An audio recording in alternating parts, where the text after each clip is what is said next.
Jika rombak lini depan, Inter bisa kejar Dybala, Scamacca dan Jonathan David. Performa lini depan Inter Milan akhir-akhir sedang dalam fase penurunan. Hal ini tentunya membuat khawatir pelatih Simone Inzaghi. Seperti yang terjadi di beberapa laga terakhir, di mana Nerazzurri sering gagal mencetak gol padahal mampu menciptakan banyak peluang. Berkaca pada masalah tersebut, Nerazzurri bisa saja melakukan perombakan secara signifikan di lini serang mereka. Demi bisa merealisasikan gagasan tersebut, Inter bisa menjual Lautaro Martinez dan Alexis Sanchez di musim panas mendatang. Nantinya, uang dari penjualan mereka bisa dialihkan untuk membeli beberapa striker baru. Seperti yang dilaporkan oleh La Gazzetta dello Sport, bahwa Inter memiliki 3 striker dalam daftar target mereka, yakni Gianluca Scamacca, Paulo Dybala dan Jonathan David.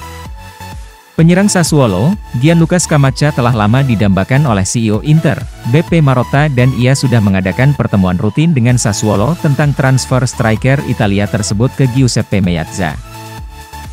Selain itu, Inter tentu saja sangat tertarik dengan penyerang Juventus, Paulo Dybala yang akan tersedia secara gratis ketika kontraknya berakhir di musim panas nanti.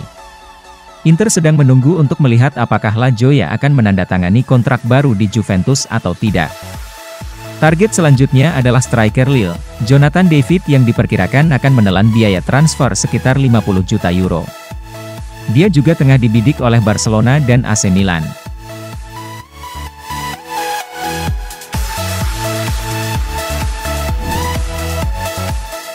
Simone Bragli kritik performa Handanovic lawan Liverpool.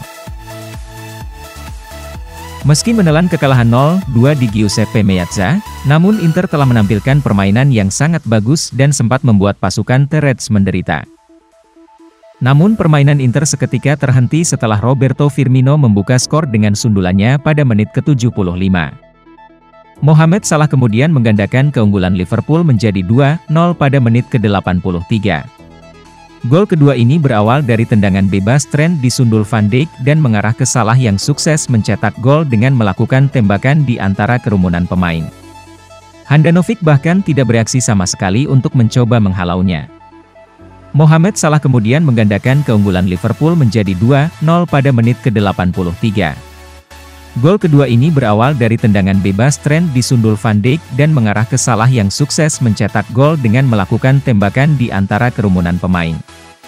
Handanovic bahkan tidak bereaksi sama sekali untuk mencoba menghalaunya. Dalam sesi wawancara dengan TMW Radio, Simone Braglia mengkritik performa kiper asal Slovenia tersebut atas upayanya yang tidak maksimal di laga ini. Dia mengalami beberapa kali drop di musim ini, dia kebobolan gol pada hari Rabu yang sebenarnya bisa dihindari tetapi pada babak pertama Handanovic tampil sangat positif.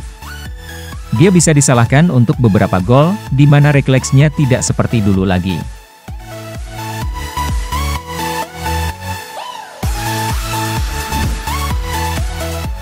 Satriano, saya telah banyak berkembang, Lautaro panutan saya.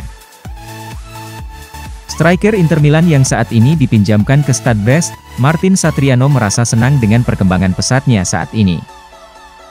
Dalam sebuah wawancara dengan stasiun radio Uruguay, Sport 890, Satriano menjelaskan bahwa dengan dilibatkannya ia di skuad utama Inter ternyata sangat berdampak positif terhadap perkembangannya.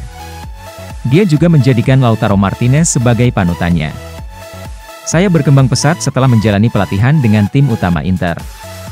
Saya berada di level tinggi sekarang. Tahun lalu ada juga Lukaku. Namun, dalam hal karakteristik bermain, saya banyak melihat Lautaro Martinez. Saya juga sangat berterima kasih kepada Vecino, karena dia memperlakukan saya seperti saudara sendiri. Dia selalu memberi saya nasihat dan banyak membantu saya, ujar Satriano.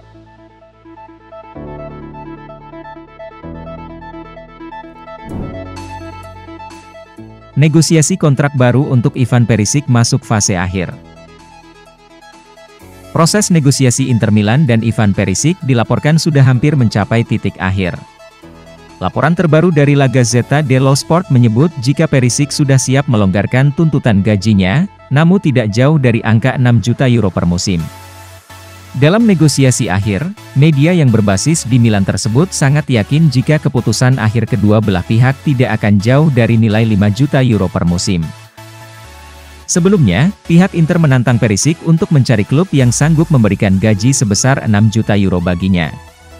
Namun hingga kini belum klub yang mampu menyodorkan tawaran sesuai dengan keinginan sang pemain. Lebih lanjut lagi, progres negosiasi antara Inter dan Perisic kemungkinan akan diselesaikan setelah Marotta dan kawan-kawan berhasil menyelesaikan kesepakatan kontrak baru untuk Marcelo Brozovic. Sama seperti Perisic, Inter dan Brozovic masih membicarakan selisih gaji.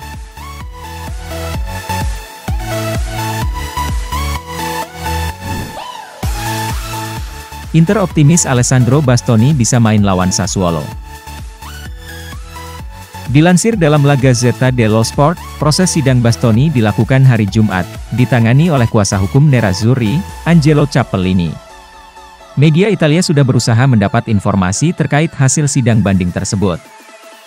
Bastoni sendiri mendapat hukuman setelah insiden kartu merah Theo Hernandez di Derby della Madonnina.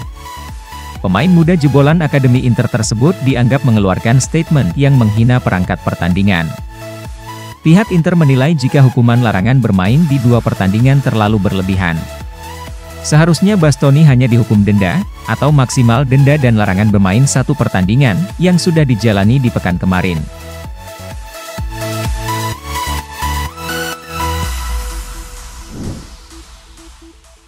Jatuh cinta ke San Siro, Denzel Dumfries, gabung Inter adalah impian. Dalam sebuah wawancara bersama Inter TV, bek sayap Inter Milan, Denzel Dumfries bicara banyak tentang perjalanan karirnya, termasuk keberhasilannya menembus skuad utama Inter di bawah asuhan pelatih Simone Inzaghi. Menurutnya bergabung dengan tim Nerazzurri merupakan impian yang jadi nyata. Atmosfer San Siro merupakan yang terbaik di antara stadion lainnya. 2018 merupakan tahun yang penting. Di Liga Champions, kami bermain di Camp Nou, Wembley dan San Siro, yang terbaik untuk atmosfernya. Bagi kami itu gila, kami semua terkesan.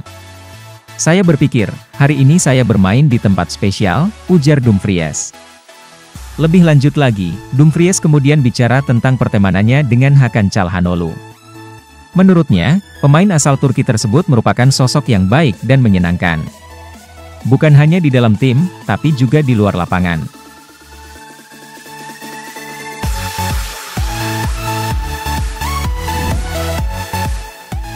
Robin Gosens, jelas bagi saya bahwa pindah ke Inter adalah langkah yang tepat.